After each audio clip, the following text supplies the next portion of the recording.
Halo, jumpa lagi bersama saya Amanda dalam seri pembelajaran pemrograman Python untuk pemula.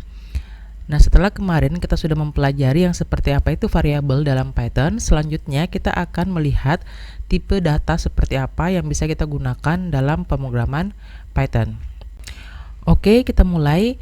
Nah, di sini sebelum melihat lebih jauh tentang tipe-tipe data, saya sudah membuat beberapa variabel yang mana tiap variabel itu saya masukkan tipe data yang berbeda. Ya, yang pertama ada variabel nama saya. Di sini Amanda, terus usia saya itu 28, terus angka favorit 2,78 dan variabel memiliki novel GOT itu dia saya tulis beri nilai true ya. Nah, di sini terus saya akan print keempat variabel ini dengan menambahkan beberapa frase ya. Kalau kita run, kita akan lihat hasilnya. Nah, untuk yang pertama, nama saya adalah Amanda ya. Kita print nama saya adalah koma variabel nama saya. Terus usia saya 28. Kita print lagi variabel usia saya koma variabel usia saya. Terus angka favorit saya adalah koma variabel angka favorit. Terus saya memiliki novel Game of Thrones (2), koma variabel memiliki novel GOT ya. Kita lihat di sini dari pembahasan kita tentang variabel kemarin, ternyata memang kalau pemberian nama deskriptif itu dia memberikan konteks yang jelas pada skrip yang sudah kita tulis. Bayangkan kalau misalnya di sini variabelnya hanya kalian tulis saja A sama dengan Amanda, B sama dengan 28, terus C sama dengan 2,78. Di situ kalian tidak bisa melihat konteks atau tidak bisa memahami variabel ini tujuannya untuk apa dituliskan di situ atau untuk apa kita mendeklarasikan variabel ini. Nah, dari variabel yang 4 variabel ini mereka memiliki tipe data yang berbeda. Kita lihat di sini. Untuk melihat tipe data, kita bisa menggunakan fungsi type ya. Jadi type buka kurung tutup kurung. Nah, di sini saya akan print type untuk keempat variabel ini tipe datanya. Jadi kita tuliskan print dalam kurung type nama variabelnya tutup kurung ya. Jadi ini tidak perlu harus nama variabel, kita bisa langsung memasukkan nilai di dalam assign untuk fungsi type ini. Kita lihat dulu untuk variabel yang tadi. Kalau kita run, nah akan kelihatan kalau yang variabel nama saya tadi, yang ini dia itu tipenya adalah str, terus usia saya int, yang angka favorit tipenya float, dan yang memiliki novel GOT variabelnya itu tipenya bool ya. Jadi kita akan bahas satu persatu. Nah, str ini untuk dia itu kepanjangan dari string ya. Jadi string itu adalah urutan karakter atau secara lebih sederhananya merupakan data yang bentuknya teks. Nah, setelah itu ada int atau integer ya. Jadi integer ini kalau yang jurusan matematika mungkin pernah mempelajari, integer itu maksudnya adalah bilangan bulat ya. Jadi yang dimaksud bilangan bulat di sini termasuk dengan 0 dan negatifnya.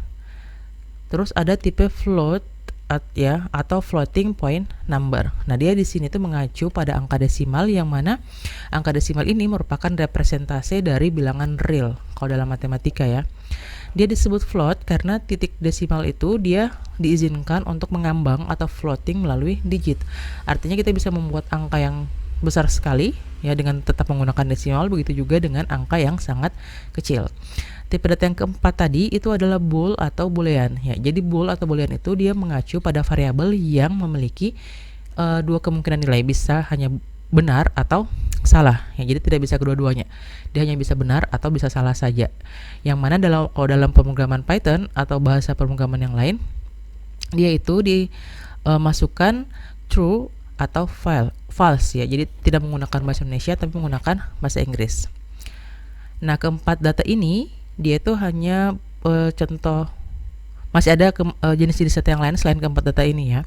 Hanya yang akan sering kita gunakan pada kelas pemrograman kita umumnya itu yang 4 ini saja. Nanti kita akan belajar yang lebih jauh juga di sesi-sesi selanjutnya mengenai tipe data yang lain.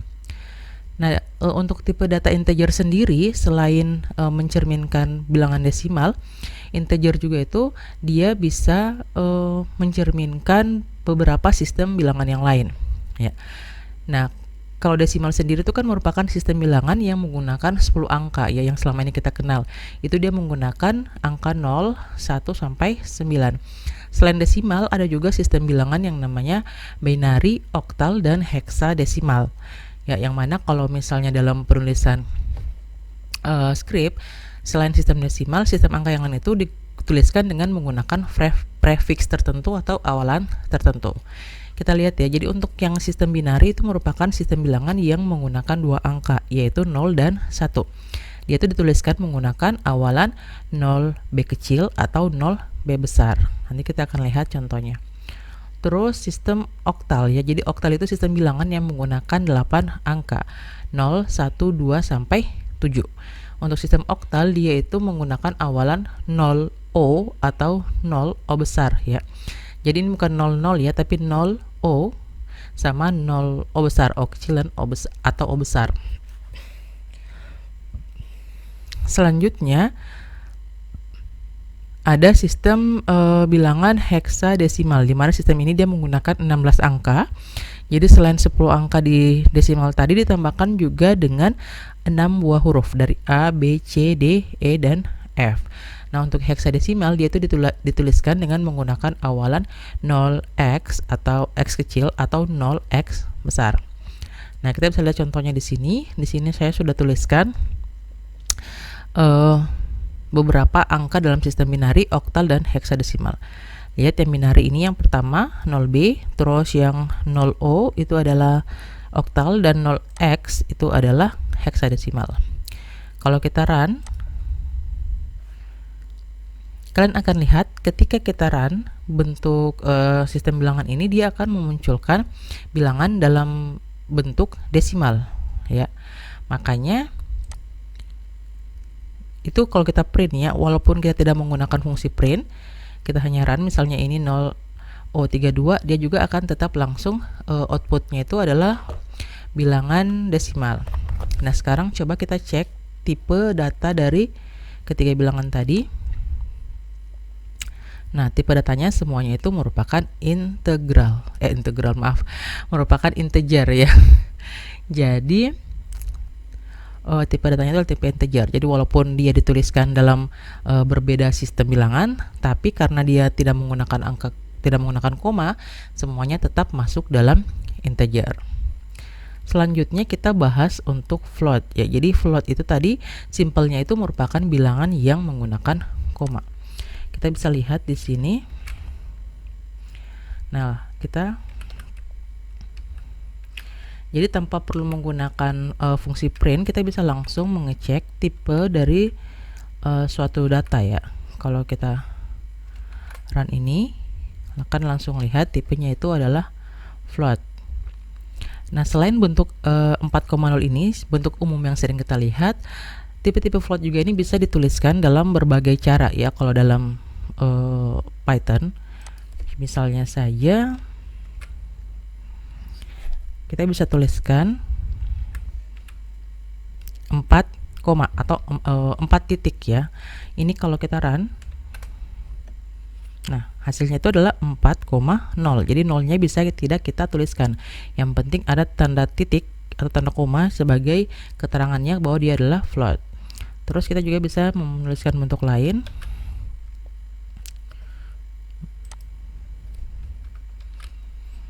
Misalnya 0 yang di sebelum koma juga itu bisa kita hilangkan. Misalnya kita bisa tulis titik 2 ya, atau koma 2.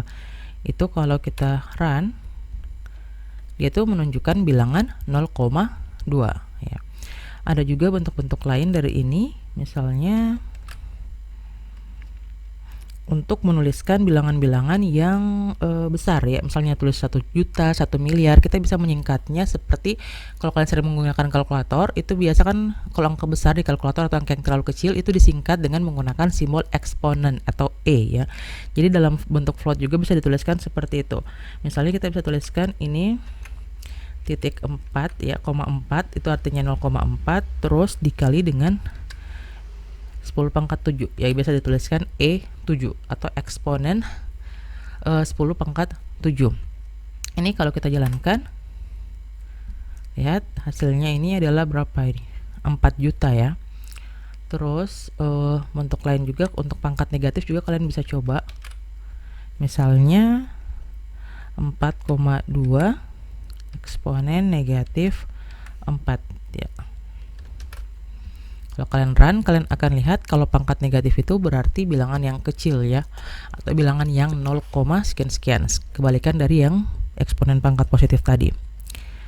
Nah, setelah itu ini adalah bentuk-bentuk penulisan dari tipe float. Kita lanjut ke boolean. Jadi boolean tadi adalah data yang punya dua nilai, yang bisa punya diantara dua nilai, yaitu benar atau salah ya. Tapi di sini kita tidak tulis benar ya atau salah, tapi yang kita tuliskan dalam bahasa Inggrisnya true atau false ya. Misalnya kita melihat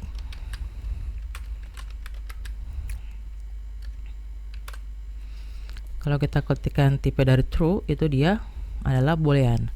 Begitu juga kalau kita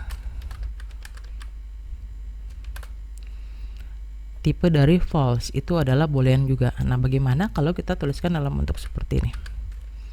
Jadi true-nya tapi T-nya itu huruf kecil ya.